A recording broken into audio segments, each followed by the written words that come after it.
So now I want to look at a couple of examples of vector valued functions where all you're given is the graph of the vector valued functions, and we will have to come up with an equation. So for example, let's say that the output is a parabola in three-dimensional space where the x values are held constant at 1. And the relationship between the y and the z values is given by z is equal to y squared. We would need this information if we were given a graph to actually be able to come up with the equation. Recall that because this is a vector valued function, this parabola traces out the endpoints of the vectors given by this vector valued function. But for notation's sake, we typically just represent that as the path that is the endpoints of those vectors. So let's go about coming up with a vector valued function to represent this. We know that our vector valued function has to have a parameter t, and in this case, x is exactly equal to 1. It doesn't matter what the z's and the y's are doing along this curve. Our x is always staying at 1. That's another way of thinking about this is that we're slicing the plane in three-dimensional space, and it's the plane where our x-coordinate is equal to 1. So my vector valued equation will have a constant 1 in the x component. For the y and z components, we have a couple of choices. For example, if we decide to let t be equal to the variable y, let's see what happens. It's an arbitrary choice. I could let t be equal to lots of different things. But if I do let t equal to y, let's see what that means for the components of our functions. It means that the y component of my function is exactly equal to t. And the z component of my function is going to be equal to y squared. And in this case, y squared is equal to t squared, which is equal to my z component, because y squared was equal to z. So one representation of this graph could be given by this vector valued function with 1 in the x component, t in the y component, and t squared in the z component. But this choice of t being equal to y was arbitrary. So for example, I could let t be equal to z, let's say. If I do let t be equal to z, I get a new vector valued function. I'll call it r tilde to represent that it's different than r. For the x component of this function, it's still the case that x is exactly equal to 1. In order to figure out the y component of the function, we have to use the relationship between z's and y's given above. So we know that t is exactly equal to z, which was equal to y squared. If I take the square root of each of the terms in this inequality, I find out that the square root of t is equal to y. Be wary though, anytime I take a square root, it's not a one-to-one function. The square root is going to have to take into account the fact that we need both the positive and the negative arcs of this parabola. So this y is equal to plus or minus the square root of t, and z is exactly equal to t. So finishing this r tilde equation is a little tricky because if I do let y equal the square root of t and z is equal to t, make note of the fact that this is only going to trace out this positive part of the parabola. So I almost need, well, I do in fact need a second equation as well, and maybe I'll call it this r tilde 1 and this r tilde 2 of t, given by 1 comma negative square root t comma t. And this traces out the negative arc of this graph. So by choosing my t equal to z, I have to be clever about how this function is represented. One other note that I want to add, what is the domain on the t values in this case?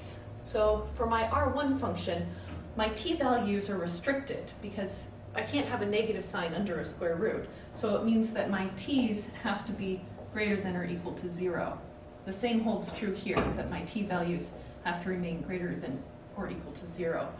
Whereas in this case, in our original function where we let y equal t, we saw that our t value is any real number.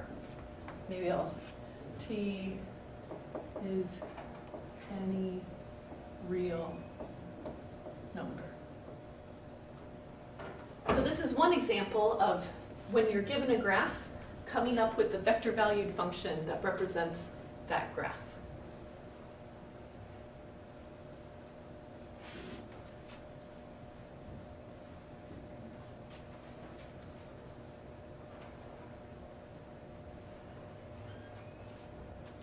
Let's consider another example. This time I'm going to look at the intersection of curves.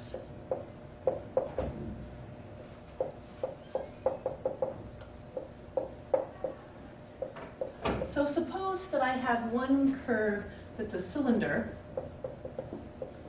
given by the equation x squared plus y squared equals 4 in this case.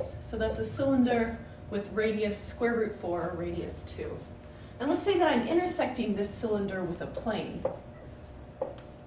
And the plane equation is given by 3x minus 2y plus z is equal to 6.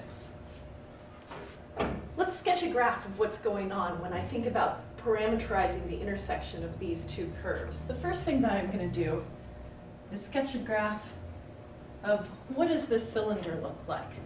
As we described, it's going to be a cylinder where the circular part is in the xy plane, and it's going to be of radius 2. And it's going to extend infinitely in the z direction. The z's are unrestricted. We don't have any expression limiting what the z's are going to be for this cylinder. So our cylinder looks something like this in three-dimensional space. Let's take a look at what this plane is doing. We know that this plane has a normal vector given by components 3, negative 2, 1. That's sort of helpful. I can visualize what a 3, negative 2, 1 normal vector would look like. But I think the easiest way to be able to graph a plane is to select some nice points to plot and look at what those points do. In particular, I'm going to look at the points where y and z are both 0, where z and x are both 0, and where x and y are both 0. I'll show you what I mean. Consider the point where both y and z is equal to 0. Essentially, I'm solving the equation 3x minus 2 times 0 plus 0 is equal to 6. I can solve this expression really easily in my head, that x must be equal to 2. So that means that the point 2, 0, 0 lies on this plane. And I can draw that pictorially. It's going to be exactly the point where the cylinder intersects, because our cylinder also had a radius of 2. In the similar vein, when my x and my z are both 0, it means that my y value would have to be negative 3 in order for this equation of a plane to be satisfied. So that means that the point 0, negative 3, 0 is also on the plane. So I'm going to trace back and say, aha, that's sort of the point. This is the negative y-axis. This is the point 0, negative 3, 0. And then finally, if both my x's and my y's are equal to 0, my z component would be given by 6, which is somewhere up here. So if I'm visualizing what's going on in this plane, I know that these are three of the intercepts of this plane. And I can think about this triangular region as the triangular region that's in this octant. And if I were to extend this triangular region over the whole entire area of what this plane takes up, you'd see that where this plane intersects this cylinder, you're going to be cutting it along some crazy elliptical shape. This is my crazy elliptical shape. Because I'm taking this plane that's given by this triangular region and slicing into this sphere. It's like taking a loaf of bread and cutting it along the diagonal. You'll be left with some sort of elliptical region. So let's go ahead and parameterize this elliptical region. So that's the goal, is I want to come up with an equation for this ellipse.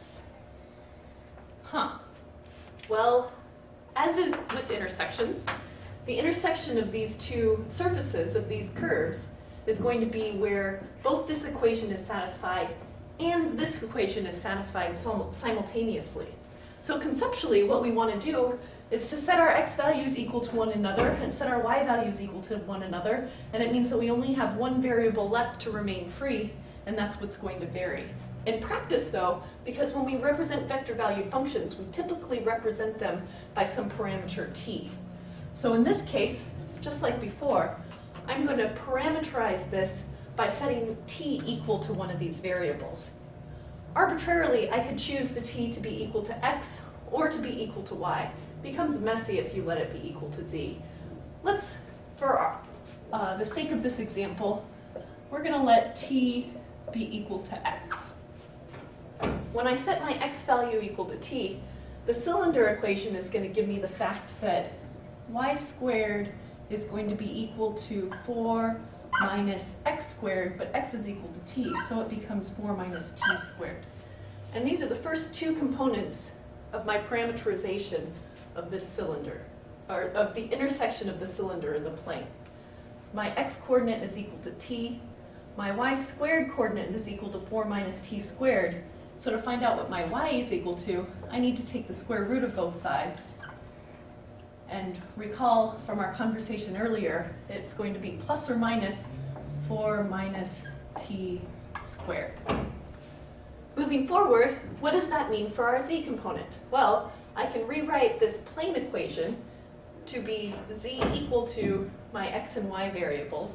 So using the plane equation, I see that z is exactly equal to 6 minus 3x plus 2y, which means that using the fact that x is equal to t and y is equal to plus or minus this stuff, it means that z is going to be equal to 6 minus 3t plus or minus the square root of 4 minus t squared.